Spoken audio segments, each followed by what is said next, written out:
Hello friends, movie with আরজেতে আপনাদের সকলকে স্বাগত। আশা করছি আপনারা সকলে ভালো আছেন। তো এখন আমি কথা বলতে চলেছি প্রজাপতি 2 এর ট্রেলার নিয়ে।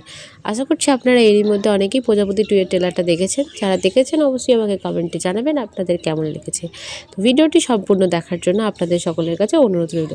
তো আমি যখন প্রজাপতি দেখেছিলাম তখন আমার প্রজাপতিটা খুব ভালো লেগেছিলো, আর সেই সময় প্রজাপতি একটা ব্লকবাস্টার ছবি ছিল এবং তার রেকর্ড ব্রেক করার জন্য হয়তো অনেক ছবিকে অনেক খাটনি করতে হয়েছে, তবে তার রেকর্ড ব্রেক করা গেছে।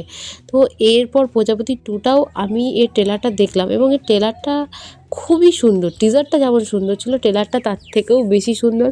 এর লাস্টে একটা সংলাপ রয়েছে সত্যি দারুণ।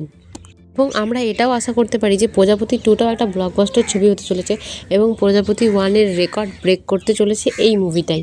তো আমার এত ভালো লেগেছে ট্রেলারটা দেখে।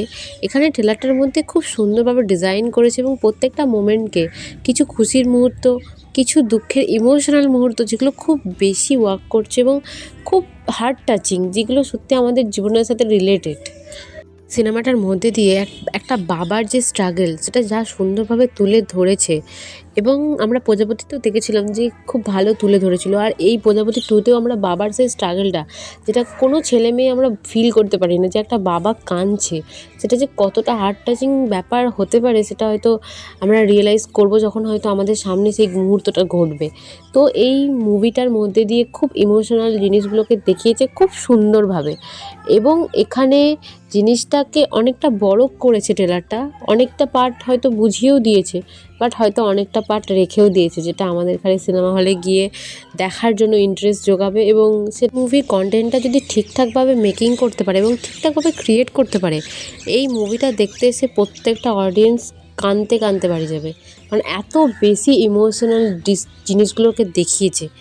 গল্পটা আমরা যেটা রিয়েলাইজ করতে পারছি যে দেব তার মেয়েকে নিয়ে লন্ডনে চলে গেছে এবং মিঠুন চক্রবর্তী চাইছে যে দেবের একটা সংসার হোক, সে যেন একটা বিয়ে করে, এবং বিয়ে করানোর চেষ্টাতে মিঠুন চক্রবর্তী নিজেও লন্ডনে চলে যায় এবং কিছু সমস্যার কারণে হয়তো দেবের চাকরিটা আর থাকে না, সে বাড়ি ফিরে আসে এবং একটা ছোটো স্ট্রিট ফুডের দোকান খোলে। তো সেটা থেকে সে কীভাবে জীবনে উন্নতি করে এই বিষয়ে নিয়ে একটা খুবই হার্ট টাচিং একটা জিনিসপত্র দেখিয়ে এই মুভিটাকে ক্রিয়েট করা হয়েছে। হয়তো এর মধ্যে আরও কিছু সাসপেন্স রয়েছে, যেটা হয়তো আমরা টুইস্ট বলতে পারেন, যেটা হয়তো আমরা সিনেমা দেখতে গিয়ে বুঝতে পারবো যে কী রয়েছে, কী হতে চলেছে বা কী কারণে দেবকে চাকরিটা ছাড়তে হলো। ট্রেলারটার মধ্যে দিয়ে যেটা আমি সবথেকে বেশি লক্ষ্য করেছি সেটা হলো মিঠুন চক্রবর্তীর পারফরমেন্স দুর্দান্ত করেছে। সে একজন বাবা যে কী করতে পারে একটা ছেলের জন্য, সেটা সে খুব ভালোভাবে তুলে ধরেছে। এবং এখানে দেবের কী পরিণতি হয় লাস্টে, সেটা আমরা এই মুভিটা যখন রিলিজ করবে তখনই দেখতে পারবো। খুব শীঘ্রই মুভিটা রিলিজ করতে চলেছে আশা করছি। আমি তো খুব বেশি এক্সাইটেড এই মুভিটা দেখার জন্য, আমি ওয়েটও করছি। তো আপনারা যারা এই ট্রেলারটা দেখেননি তাদের এখানে বলবো ট্রেলারটা দেখুন, আশা করছি আপনাদেরও ট্রেলারটা খুব ভালো লাগবে। তো আজকের ভিডিওটা এই পর্যন্তই। আশা করছি আমার ভিডিওটি আপনাদের ভালো লেগেছে। ভিডিওটি যদি ভালো লেগে থাকে অবশ্যই লাইক, কমেন্ট, শেয়ার এবং আমার চ্যানেলটিকে সাবস্ক্রাইব করে দেবেন। Thank you so much for watching this video.